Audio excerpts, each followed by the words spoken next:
Learn English with Jojo. Bonjour et bienvenue sur Apprendre l'anglais avec Jojo. Aujourd'hui, c'est une vidéo très spéciale. Je vous ai dit dans ma vidéo de Channel Update, de la mise à jour de la chaîne, que je voulais faire une vidéo avec vos enregistrements. C'est-à-dire, je vous ai demandé de lire un texte, un paragraphe, et de l'enregistrer, vos voix, et de m'envoyer, et je voulais vous corriger. Et donc, cette vidéo, c'est ça. J'ai reçu 4 enregistrements, et donc, c'est génial. Je vous remercie les gens qui m'ont envoyé les enregistrements. On a Nat M, Ambre, Thibaut, et quelqu'un qui voulait rester anonyme. Donc, on ne sait pas qui c'est. Dans cette vidéo, je vais utiliser 3 de ces 4 enregistrements que j'ai reçus.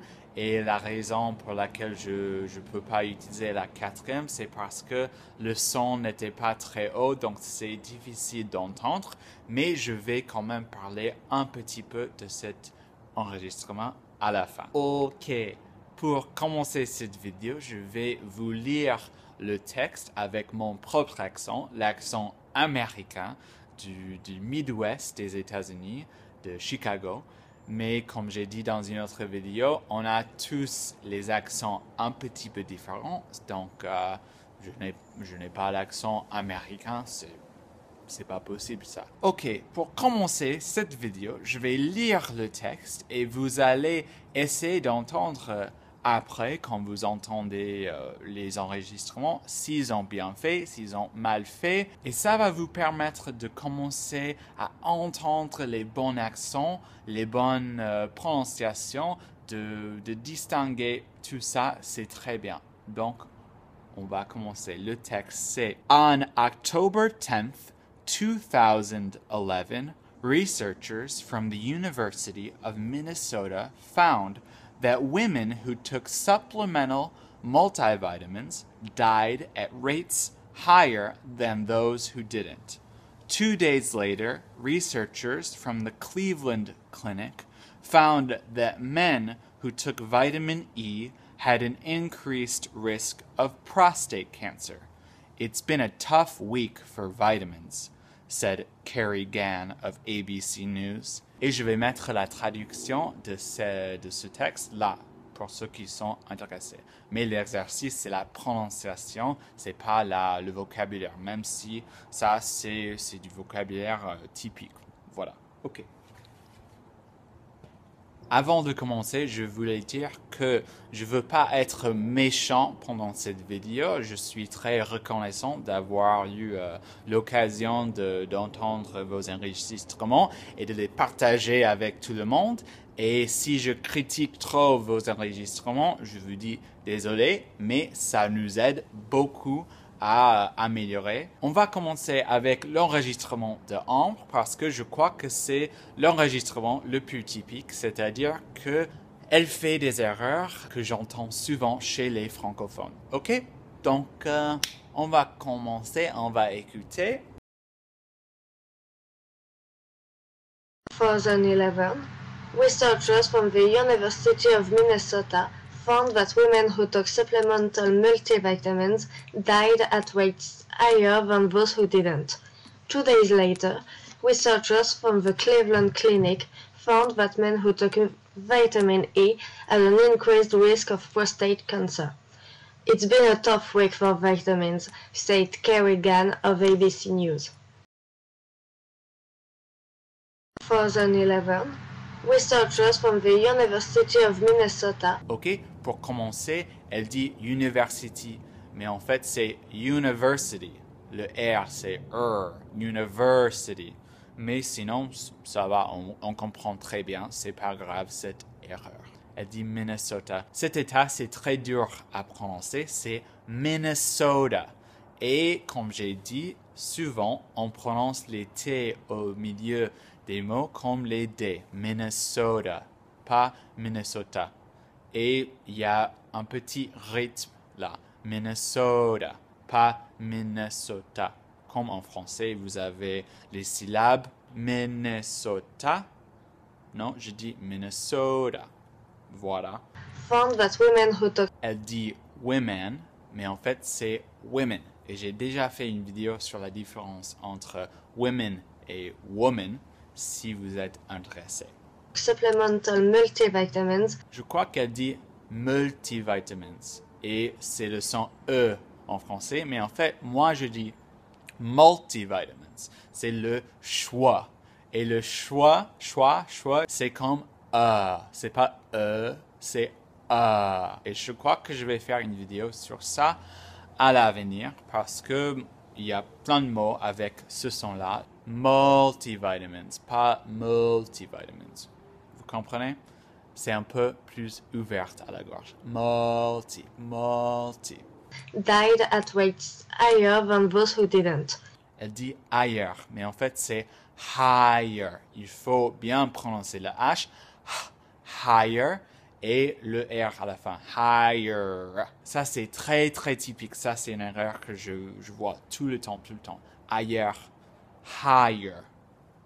2 days later, researchers from the Cleveland Clinic found that men who took vitamin E had an increased risk of prostate cancer. Et je crois qu'ici, elle saute le mot had. Je sais pas pourquoi, c'est peut-être elle a essayé de lire trop vite. It's been a tough week for vitamins, said Kerry Gann of ABC News. Et ici, le mot said, ça se prononce comme ça, c'est pas said. Même si l'infinitif c'est to say, le passé prétérit, le prétérit c'est said, ed, comme accent grave, ed. Merci Ambre, j'espère que ça t'a aidé et si tu as des autres questions, tu peux me les poser. On va passer à l'enregistrement de Thibaut. On October 10, 2011, researchers from the University of Minnesota found that women who took supplemental multivitamins died at rates higher than those who didn't. 2 days later, researchers from the Cleveland Clinic found that men who took vitamin E had an increased risk of prostate cancer. It's been a tough week for vitamins, said Carrie Gann of ABC News. On October 10, 2011. Ok, avec la date, j'ai deux choses à vous dire. Je ne sais pas si vous avez remarqué, mais pour la date, j'ai dit October 10th, même si il n'y avait pas le TH après le chiffre. Parce que normalement, on dit October 10th, on ne dit pas October 10. Mais vous pouvez dire ça et personne ne va... Ça va quoi, ça va. Et il dit 20,011. Mais 20,011, c'est ça. Et on n'a pas encore passé à cette date-là, je crois. Donc, la date, c'est soit 2011, soit 2011. Vous pouvez choisir. Researchers from the University of Minnesota. Je crois qu'il dit researchers, qui n'est pas correct. Il faut dire researchers ou researchers. Researchers, c'est en américaine, et researchers est à l'anglaise. Je crois qu'il dit university très très bien avec l'accent tonique. University. Il a prononcé le T à la fin, mais ça marche très bien. Found that women who took supplemental multivitamins died at rates higher than those who didn't. Et j'ai pas dit ça pour le dernier enregistrement, mais aux États-Unis, on dit vitamins et pas vitamins. Vitamins, c'est l'accent anglais. Donc, c'est un peu compliqué. J'ai choisi cet exemple pour expliquer ça. Vous pouvez choisir vitamins ou vitamins, comme vous voulez. 2 days later, researchers from the Cleveland Clinic found that men who took vitamin E. Pour le mot took, la première fois, il le dit très bien, il dit took. Mais la deuxième fois, il dit took. Et c'est pas correct. C'est comme j'ai dit dans la vidéo avec look et book. Et c'est comme ça, c'est particulier, c'est quelque chose qui est très dur pour les Français parce que c'est différent qu'en français.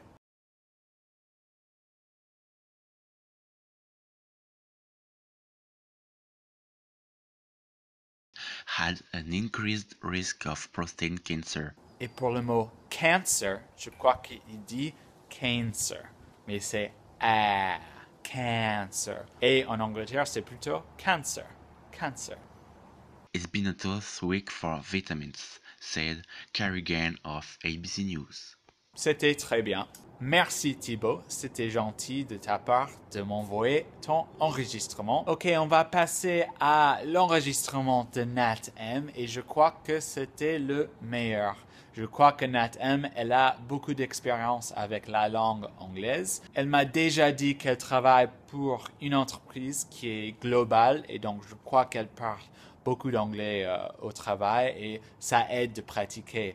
Ça aide beaucoup, beaucoup. Donc, vous allez voir que c'est peut-être un peu mieux, mais on a les petits trucs à remarquer et on va essayer, dans cet exemple, d'entendre la différence entre l'accent américain et l'accent anglais, parce que parfois, elle choisit l'accent américain et parfois l'accent anglais. Et dans cet exemple, c'est très intéressant. Je vais vous expliquer les accents toniques en faisant cet exemple parce que parfois elle prononce les mots un petit peu différents comme moi et c'est cool. Ok, on y va. In October 10th, 2011, researchers from the University of Minnesota found that women who took supplemental multivitamins died at rates higher than those who didn't.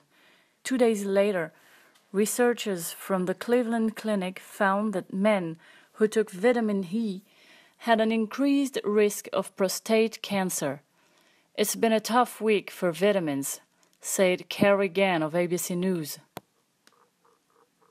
In October 10th, 2011. Elle a dit in October 10th, mais c'est on October 10th. Si c'est le mois en général, c'est in October. Si c'est une date précise, c'est on October 10th. Et remarquez bien qu'elle a choisi de prononcer le TH à la fin, October 10th.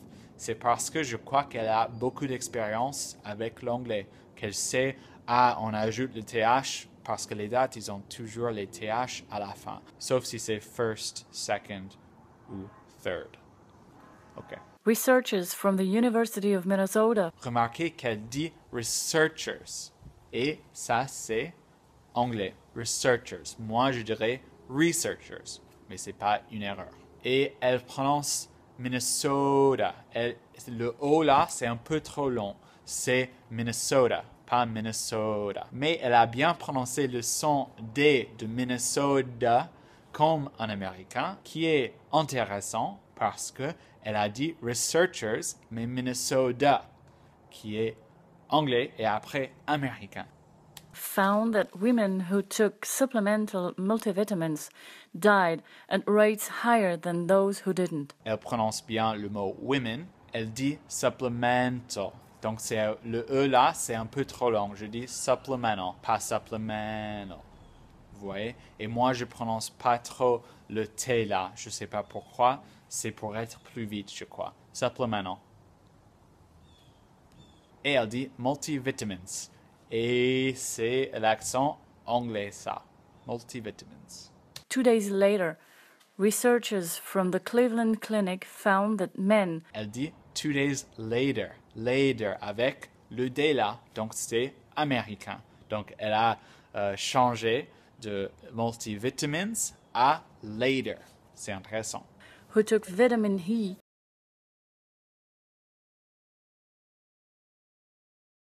had an increased risk of prostate cancer. Ici, elle dit increased avec le son Z, mais en fait, c'est increased avec le son S. Je ne sais pas pourquoi, c'est toujours comme ça. Increase, increasing, increased.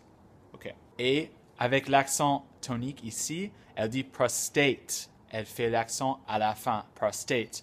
Et j'ai vérifié que les Anglais, ils font pas ça. Ils disent prostate. Mais moi, je dis prostate, pas prostate. Voilà. It's been a tough week for vitamins. Elle dit cette phrase très particulièrement. C'est très intéressant. Elle dit « It's been a tough week ». Et ça, c'est très américain. Je ne sais pas pourquoi, mais elle a eu l'accent américain parfait. Je ne sais pas, j'ai pensé que c'était un américain, une américaine. Mais à la fin, elle dit « vitamins ». Donc, « It's been a tough week for vitamins ». Mais en fait, aux États-Unis, on ne dit pas vitamins, on dit vitamins. Si vous n'êtes pas à ce niveau-là, si vous êtes plutôt comme ça, il faut pas faire trop d'attention sur ces différences entre les accents. C'est intéressant, mais je crois que ça va vous arrêter. Parce qu'il y a beaucoup de choses à mémoriser. Si vous faites trop attention sur ça, vous n'allez pas apprendre les choses plus basiques. Said Carrie Gann of ABC News. Et encore une fois, elle dit said, mais c'est said. Donc même si elle parle très bien anglais, elle fait des erreurs comme tout le monde. C'est pas grave, on va s'améliorer. C'est pas grave. Ok, et pour le dernier enregistrement de la personne anonyme, je vais pas le mettre parce que le son c'est trop bas pour la vidéo, mais je vous dis que elle a prononcé le mot had comme add. Et add, c'est un peu comme le mot ajouter en anglais, add. Mais il faut bien prononcer le H. Had. Et elle a fait la même erreur avec l'accent tonique. Elle a dit prostate, mais c'est prostate. Et elle a dit tough au lieu de faire tough. Le mot c'est tough. C'est avec ce choix que j'ai un peu expliqué. Tough. Ok, c'est tout. J'espère que c'était intéressant pour vous, que c'était utile. Moi, je l'ai trouvé très intéressant et je veux faire une autre vidéo comme ça. Je veux faire plein d'autres vidéos comme ça. Donc, j'espère que vous êtes chaud. À l'avenir, on peut faire les textes des styles différents pour changer un peu le vocabulaire. On peut faire les poèmes, les dialogues, les chansons. Vous pouvez chanter. Si vous avez aimé le concept, n'hésitez pas à liker la vidéo. Ça me dit que vous aimez bien ce genre de vidéo et que vous voulez voir encore plus de choses comme ça. Et partagez la vidéo avec vos collègues, avec vos amis, avec vos parents, avec vos enfants, avec vos frères, vos sœurs, vos oncles, vos neveux, vos nièces, vos copains, vos copines, vos profs. Je ne sais pas si vous avez des profs d'anglais qui ne sont pas les locuteurs natifs. Vous pouvez partager cette vidéo avec eux et ça pourrait être utile pour eux en classe de varier les accents. C'est toujours bien. Et ouais, je vous dis à très vite pour une autre vidéo. Je crois que le décor va changer parce que je vais bientôt déménager à Chicago. Je vais quitter la maison de mon père, enfin. Et je vais habiter là. Ça va être cool.